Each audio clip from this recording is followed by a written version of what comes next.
Last 2 question. ಒಂದು ಧನರಾಜ್ ಆಚಾರ್ ಅವ್ರ ಬಗ್ಗೆ. ಅವರು ಲಾಸ್ಟ್ ವೀಕಲ್ಲಿ ನಿಮ್ಮನ್ನ ಹೊರಗಡೆ ತೆಗ್ದಿಟ್ಟಾಗ ಲಿಟ್ರಲಿ ಕುತ್ಕೊಂಡು ಹೇಳ್ತಿರ್ತಾರೆ ಅಲ್ಲಿ, ಅಂದ್ರೆ ಚೈತ್ರನ ಹೊರಗೆ ತೆಗ್ದಿಟ್ಟಿದ್ದಕ್ಕೆ ನಮ್ಗೆ ಇದು ಅಂದ್ರೆ ನನಗಿದು ಪಾಠ ಇದು ಅನ್ನೋ ತರ ಮಾತಾಡ್ತಾರೆ ಅವರು. ಅವ್ರನ್ನ ಗೇಮಿಂದ ಹೊರಗೆ ತೆಗಿಬಾರ್ದಿತ್ತು, ಯೋಚನೆ ಮಾಡಿ ಡಿಸಿಷನ್ ತಗೊಬೇಕಿತ್ತು. ಆಮೇಲೆ ಅದನ್ನ ಹಂಗೆ ಕಾಮಿಡಿ ಟರ್ನ್ ಮಾಡ್ಬಿಡ್ತಾರೆ. ಮೋಸ್ಟ್ಲಿ ದೇವ್ರ ಹತ್ರ ಬೇಡ್ಕೊಂಡಿದ್ರು ಅನ್ಸುತ್ತೆ ಚೈತ್ರ, ಅದಕ್ಕೆ ನಾನೇ ಹೊರಗೆ ಬಂದ್ಬಿಟ್ಟೆ ಅಂತ. ಅಂಡ್ ಇಬ್ರು ಒಂದೇ ಊರ್ನೋರು, ಆ ಕಡೆಯವರೇ.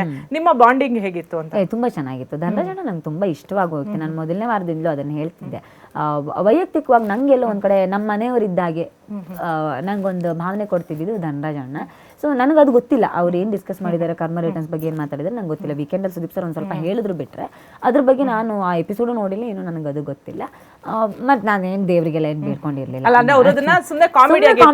ಟರ್ನ್ ಮಾಡ್ತಾರೆ. ಆದ್ರೆ ಒಬ್ಬ ಒಳ್ಳೆ ವ್ಯಕ್ತಿ, ತುಂಬ ಪ್ರಾಮಾಣಿಕ ವ್ಯಕ್ತಿ, ಮತ್ತು ನನ್ನ ಜೊತೆ ಬಹಳ ಪ್ರಾಮಾಣಿಕವಾಗಿ ಮಾತಾಡ್ತಿದ್ರು.